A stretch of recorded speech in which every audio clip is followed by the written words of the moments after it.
종들아 두려워하고 떨며 성실한 마음으로 육체의 상전에게 순종하기를 그리스도께 하듯 하라.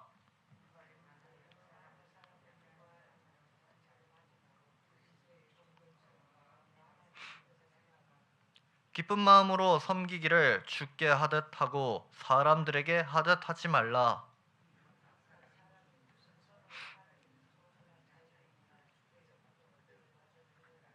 함께 읽겠습니다. 상전들아 너희도 그들에게 이와 같이 하고 위협을 그치라. 이는 그들과 너희의 상전이 하늘에 계시고 그에게는 사람을 외모로 취하는 일이 없는 줄 너희가 알미라. 아멘. 오늘 본문은 계속해서 바울이 에베소 교회 성도들에게 또 그리스도 안에 속한 모든 이들에게 전하는 내용이 기록되어 있습니다. 특별히 그 내용은 당시 신분 사회에서 그리스도인이 된 종과 상전들이 어떻게 살아가야 되는지에 대해 구체적으로 이야기하고 있는 내용이 기록되어 있습니다. 이 내용이 단순히 그 당시 신분 사회에만 국한된 내용이 아닙니다. 오늘날 직장 생활을 하면서 또 각자의 일터에서 만나는 상사와 부하의 관계에서도 적용할 수 있는 내용입니다. 오늘날 우리는 바울을 통하여 말씀하시는 하나님의 말씀에 귀를 기울여 공허한 사회 관계를 충만하게 채우는 그리스도인들이 되어야 합니다. 내용 관찰을 보시겠습니다. 내용 관찰 1번입니다. 바울은 종들을 향해 육체의 상전에게 어떻게 순종하라고 말합니까? 6절에는 이렇게 기록되어 있습니다. 눈가림만 하여 사람을 기쁘게 하는 자처럼 하지 말고 그리스도의 종들처럼 마음으로 하나님의 뜻을 행하고. 바울은 종들에게 그리스도의 종들처럼 마음으로 하나님의 뜻을 행하라고 이야기하고 있습니다. 그리스도의 종들은 사람의 눈만 속이면 된다고 생각하지 않습니다. 세상을 두루 감찰하시는 이가 하나님임을 분명히 알고 있습니다. 일을 함에 있어서도 작은 일이든지 큰 일이든지 상사가 나를 보고 있는지 안 보고 있는지 상관없이 죽게 하듯 합니다. 그것이 그리스도의 종들입니다. 내용 관찰 2번입니다. 바울은 상전들에게 종들을 어떻게 대하라고 말합니까? 9절에는 이렇게 기록되어 있습니다. 상전들아 너희도 그들에게 이와 같이 하고 위협을 그치라. 이는 그들과 너희의 상전이 하늘에 계시고 그에게는 사람을 외모로 취하는 일이 없는 줄 너희가 알미라. 바울이 이번에는 상전들에게 이야기를 합니다. 이와 같이 하라는 것은 앞선 7절의 내용을 말하고 있는 것입니다. 종을 부리는 상전이 오히려 기쁜 마음으로 종을 다스리기를 주께 하듯 하라고 바울은 이야기하고 있는 것입니다. 이 태도는 세상의 방식과 전혀 다릅니다. 세상의 상전들은 생기를 위협하며 그들의 목줄을 채우고 억압과 폭정으로 종을 다스립니다. 그러나 그리스도 안에 속한 상전들은 그렇게 하지 않습니다.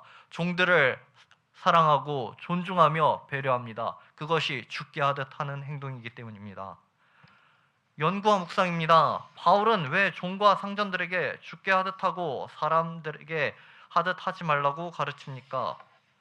그 이유는 종이나 상전들이나 모두 그리스도 안에 있는 사람들이기 때문입니다.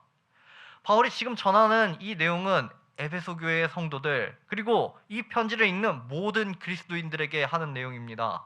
그저 어느 세상의 도덕 선생처럼 윤리를 가르치는 것이 아닙니다. 바울이 종과 상전들에게 이와 같이 말할 수 있는 것은 그 근거가 모든 권세가 하나님으로부터 나왔기 때문입니다.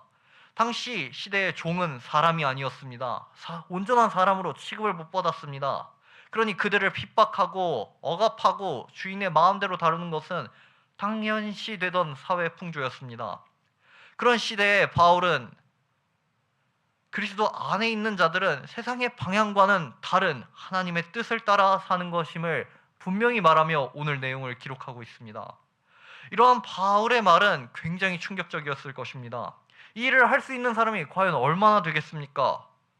그러나 놀랍게도 그리스도 안에 속한 그리스도인들은 이 말에 순종하였습니다. 하나님의 말씀으로 이 말씀을 받아들였습니다. 그들이 생각한 것은 단순히 바울이 어떤 권세가 있어서, 권위가 있어서 받아들인 것이 아니라 바울을 통해 하나님이 내게 말씀하신다라고 그들은 분명히 인지하였습니다. 하나님이 우리를 사랑하사 독생자 예수 그리스도를 주셨고 우리를 그리스도와 하나 되게 하시어 진노의 자녀에서 상속을 받을 양자로 삼아 주셨음을 그들은 분명히 인식하였습니다. 하나님의 형상이 회복된 이들은 이제 하나님의 사랑을 전하는 자들이 되었습니다. 받은 사랑을 그대로 전합니다. 주를 향한 그 사랑이 흘러넘쳐 내가 종의 위치에 서는 상전에게, 상전의 위치에 서는 종에게 이 사랑이 흘러넘친 것입니다.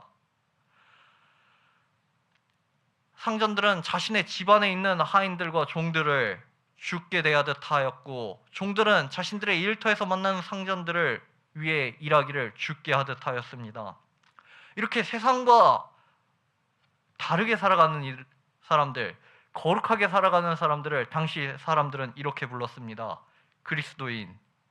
이것이 우리가 들어야 할 이름입니다. 느낀 점을 보시겠습니다. 종과 상전들에게 죽게 하듯 하라고 말하며 주님으로부터 행하는 그대로 받게 될 것이라는 말씀에서 무엇을 느낍니까? 이 말에 저는 희망감을 느낍니다. 이 희망은 없어지거나 줄어들거나 잊혀지거나 놓치는 것이 아닙니다. 왜냐하면 이 모든 것을 주님께서 기억하시기 때문입니다. 이 말이 누군가에게는 두려움으로 들릴 수도 있습니다. 내가 잘못했던 것, 실수했던 것, 놓친 것도 하나님이 기억하시면 얼마나 두렵겠습니까? 그러나 우리와 하나님의 관계는 그런 관계가 아닙니다. 아버지와 아들의 관계입니다. 사랑의 관계입니다. 그렇다고 이것이 무한한 방종을 초래하는 것은 아닙니다. 오히려 사랑하기 때문에 더욱더 큰 책임감과 더욱더 큰 사랑의 열정을 가지고 하나님의 말씀에 순종을 합니다. 그 동기가 두려움이나 초조함이 아니라 나를 사랑해 주시는 하나님을 향한 열심과 정성이 그 바탕입니다.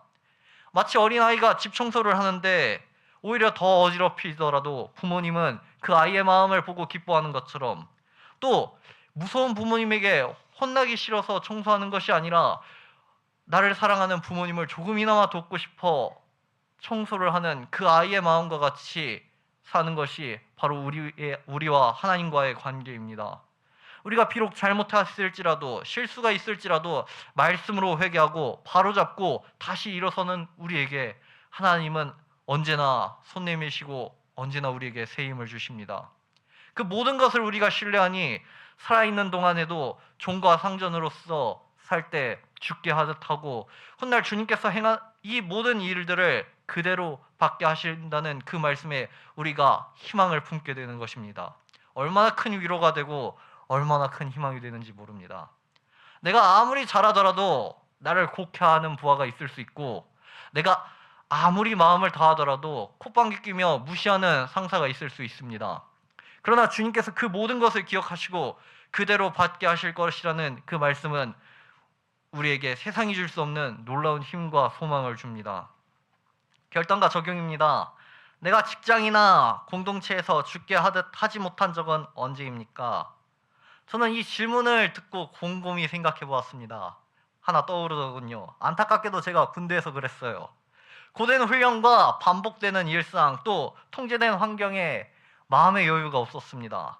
내 삶을 책임지는 것이 나 자신이라는 착각에 빠져서 주변 사람들을 대하기를 죽게 하듯 하지 않았습니다.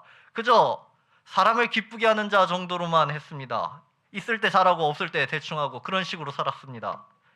그러나 과거에 이런 잘못이 분명한 잘못이라는 것을 말씀을 통해 깨닫게 되었습니다. 특별히 열왕기하 5장의 내용을 보았는데, 이 내용이 우리 금요 기도회 때 사용된 본문입니다. 나아만 장군에 관한 본문인데, 여기서 제가 주목한 것은 나아만 장군도 아니고 엘리사 선지자도 아니었습니다. 바로 나아만의 아내의 수종을 드는 어린 소녀였습니다. 그 어린 소녀는 주인의 나병에 대해 사마리아에 계신 선지자를 통해 낫기를 바랬고 여주인에게 이 사실을 전하였습니다. 사실 이 대목을 그냥 배경 정도로 지나칠 수 있는데 저는 이 내용에 좀 더 집중하였습니다. 열왕기하 5장 2절에는 그 소녀를 이렇게 소개합니다. 전에 아람 사람이 떼를 지어 나가서 이스라엘 땅에서 어린 소녀 하나를 사로잡음에 그가 나아만의 아내에게 수종들더니 이 어린 소녀는 아람 사람들에게 납치되어 자신이 살던 환경에서 떨어져 타국의 땅의 노예가 되었습니다. 그리고 그 땅의 군대 장관의 집에서 그 아내의 수종을 드는 인생을 살고 있습니다. 인간적인 눈으로 볼 때 그 소녀가 이 아람 사람들에게 분노하고 원망하고 증오심을 품을 수 있을 것입니다. 특히 이 군대 장관 나아만에게 증오심을 품을 수 있을 것입니다.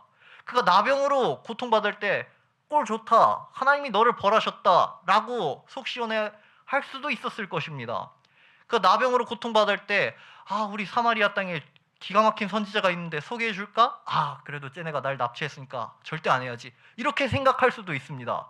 그러나 소녀는 그렇게 하지 않았습니다. 그 소녀는 나아만의 나병이 회복되기를 바랬습니다. 그래서 사마리아에 계신 선지자 엘리사에 대해 이야기를 합니다. 하나님은 바로 이런 자들을 통해 자신의 구원 역사를 이루어 가십니다. 하나님이 나아만이 엘리사를 만나게 한 것은 전적인 하나님의 섭리였습니다. 인간의 우연이 아니었습니다. 그 섭리의 도구로 사용하신 것은 이 세상을 주관하시는 이가, 역사를 다스리시는 이가 하나님임을 분명히 한 그 작은 어린 소녀였습니다. 그 어린 소녀는 자신이 지금 타국의 땅에 노예로 잡혀가 있음에도 자신의 상전을 대하기를 최선을 다해 다하였습니다. 우리 인생에 이렇게 하나님을 섬기며 하나님의 말씀에 순종하는 이런 작은 자들을 하나님이 사용을 하십니다. 천국은 다윗과 같이 큰 자들이 가기도 하지만 이렇게 이름 없고 알려지지 않은 작은 자들도 분명히 갑니다. 하나님이 우리를 통하여 이루실 놀라운 구원의 역사를 기대한다면 우리는 오늘 바울의 말에 귀를 기울이고 하나님 말씀에 귀를 기울여 우리가 종의 자리에서도 상전의 자리에서도 오늘 들은 말씀을 순종할 줄 믿습니다. 적용입니다. 사람을 외모로 평가하지 않으시는 하나님 앞에서 다른 이들을 섬기기 위해 무엇을 실천하겠습니까? 우리가 실천해야 할 것은 삶에 여유를 두는 것이 필요합니다. 그 여유는 단순히 시간이나 물질적인 여유가 아닙니다. 하나님을 향한 신뢰를 기반으로 생긴 마음의 여유입니다. 나아만 집에 수종을 드는 이스라엘의 어린 소녀는 이 여유가 있었습니다. 그녀는 모든 것을 하나님이 갚으실 것이라는 그 여유가 있었습니다. 군대 시절 저에게는 여유가 없었습니다. 상황과 환경을 내가 적응해야 됐고 지켜야 됐고 살아가야 한다는 생각에 여유가 없었습니다.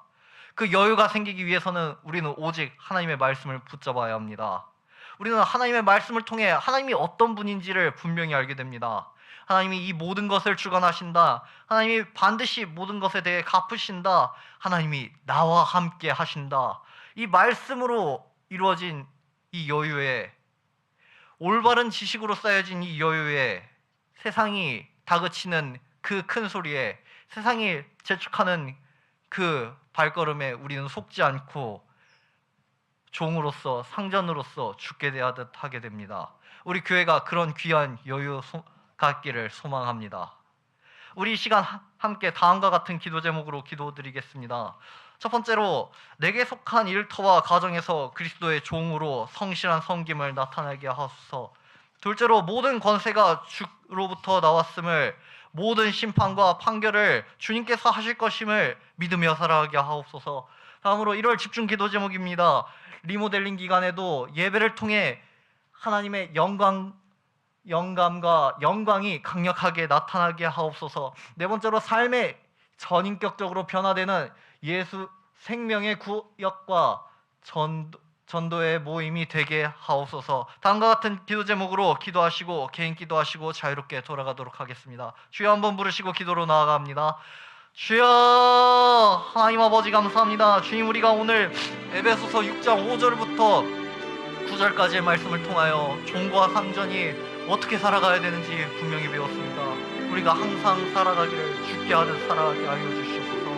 우리 앞에 주님께서 함께 하신다는 것을 잊지 않고 살아가게 하여 주시옵소서. 말씀으로 이 사실 명심하며 살아가는 우리 귀한 교회 되게 하여 주시옵소서.